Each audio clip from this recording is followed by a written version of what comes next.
Wine family. Hey. So about 2 weeks ago, we talked about some myths within the mental health field. So this is the second edition of that video. Before we get into more myths and facts related to mental health, let's get into what wine we have for this.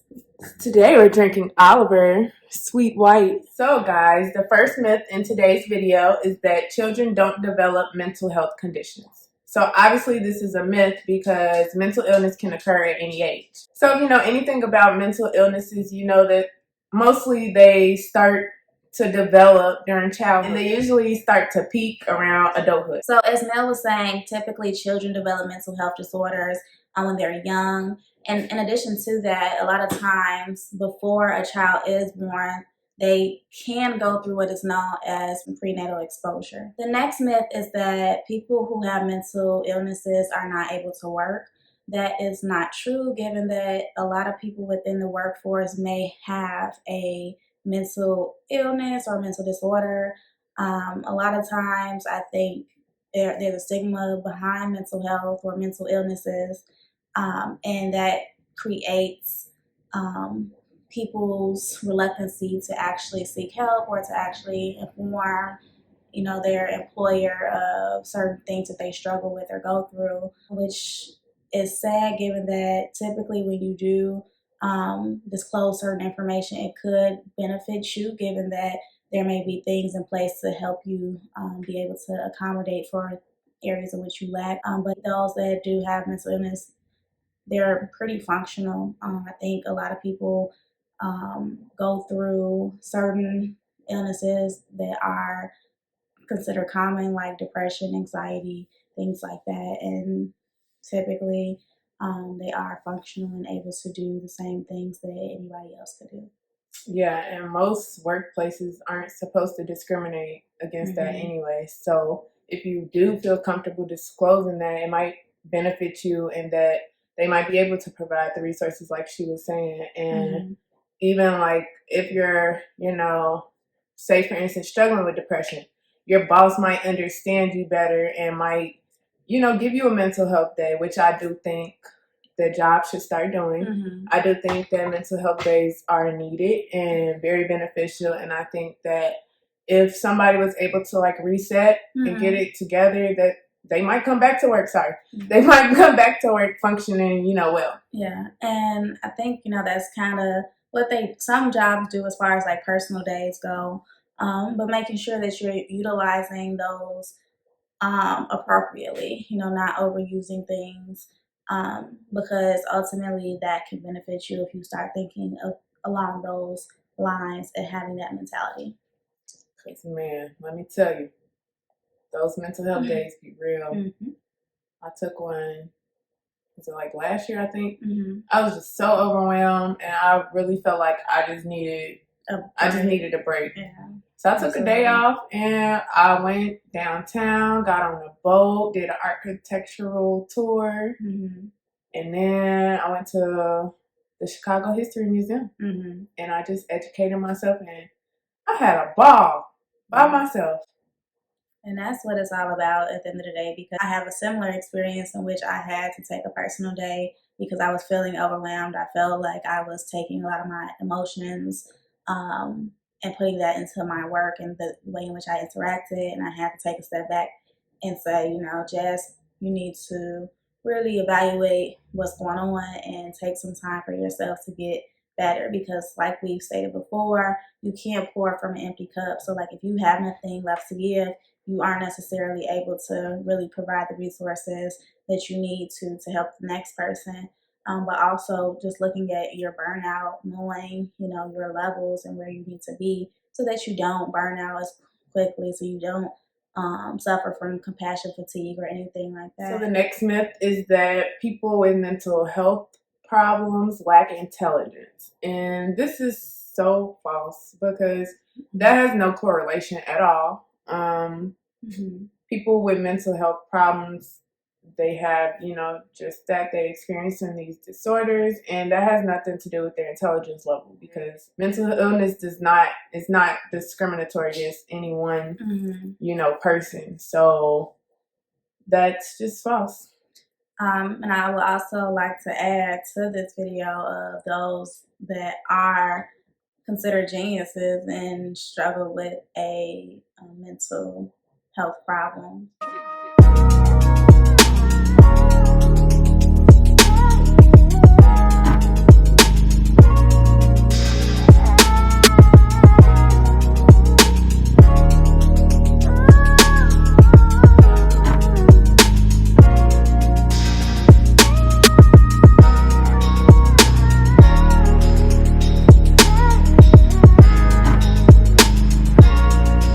The next myth is that you cannot help someone who has a mental health problem.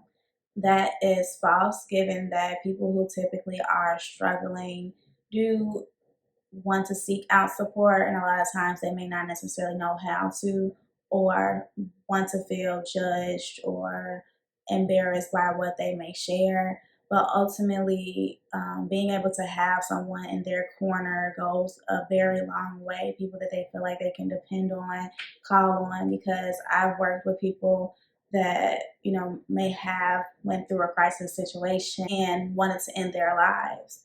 And within that, we try to create a safety plan for who they can contact when they are in a certain emotional state. And within having that support system, that gives them the adequate support that they feel cared for, they feel loved, where that can help them with the intensity of their symptoms. I think just having a support system in general is very key, because anytime either things are going good or bad within your life, having those people within your close network does help you reach certain growth, or certain levels rather. And I know there are reservations sometimes where your support system may feel defeated, as though the things that they talk about with you may not listen to, or do the opposite of what you all talked about. But as we know, therapy is a process. Being able to develop is a process. So it's not something that's going to take time overnight. And I know, those that do try to help their friends or their family with certain issues, and they feel, damn, you just took everything I was going to say. I'm sorry. They may feel defeated. And I think, ultimately you just need to keep that in mind when you are helping someone that may be going through something. I have nothing to say because she stole it. Next myth is that therapy does not help those with mental health problems. Obviously, we both are therapists, so we know for a fact that that's false, because therapy is so needed. Not only does it, help you with those problems that you're going through, but it also helps you reflect and helps you learn more about yourself.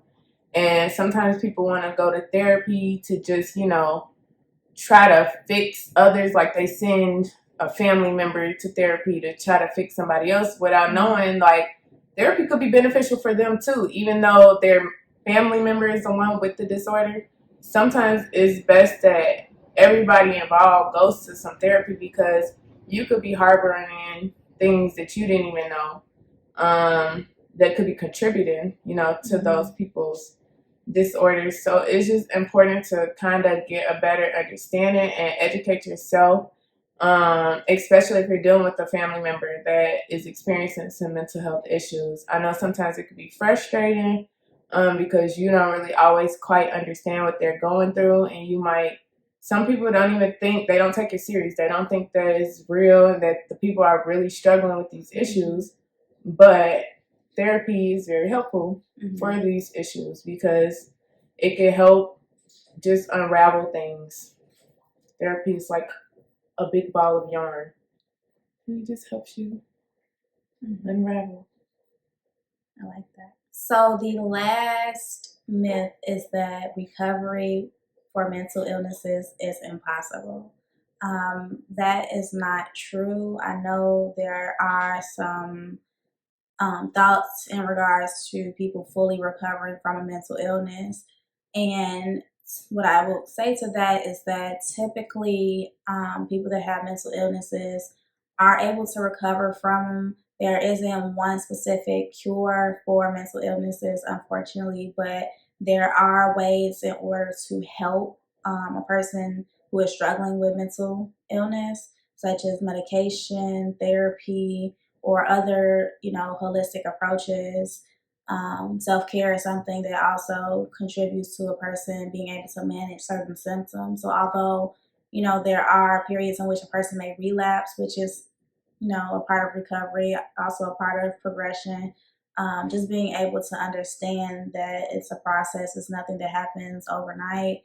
And, if you do relapse, don't get discouraged by that, because just one minor setback is ultimately preparing you for, I don't want to say a major comeback because that's kind of lame, but it's preparing you to throw up yourself. Building you up. Yeah. At the end of the day, it is about a recovery process, and just knowing that going in is very helpful too, because your problems may not be solved in a day or even a month. It may take a lot of soul searching and digging in order to get to the root of certain issues. And within wherever those struggles lie, being able to utilize as many resources as possible would be the most effective method with helping you overcome certain things. And dedication. Takes dedication. Hard work, dedication. Don't give up. You can believe it, you can achieve it. That's all we have for this week's video.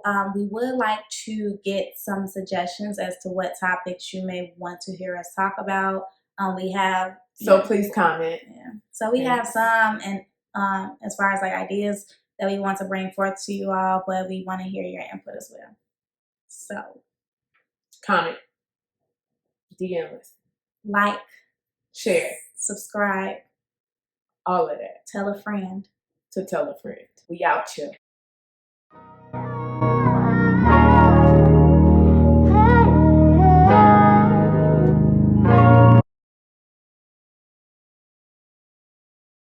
Obviously a myth, because mental health can show itself. What mental health can occur at any age. That's what I'm trying to say.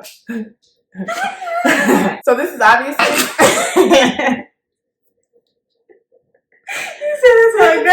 Okay, guys. So today's first. So the first myth in today. I cannot say first myth. This is obviously a myth, because mental health. Mental illness can occur at any age. So as Mel was talking about, typically with male, you do have something to say. No, I was legit going to say those words. Okay. But you be talking too much. I was trying to collect my thoughts. I was legit going to say, like, people out there that are the support system, be patient. Yeah, there you go. No, because I wanted to say the whole thing. Well, that adds on to my... Girl, you always have odd words. Okay. I don't say shit. You can have odd words now. Nope. There you go. You can talk about that for days. Go ahead. I ain't gonna say. Yeah, right. You don't know how not to. The next myth. Okay.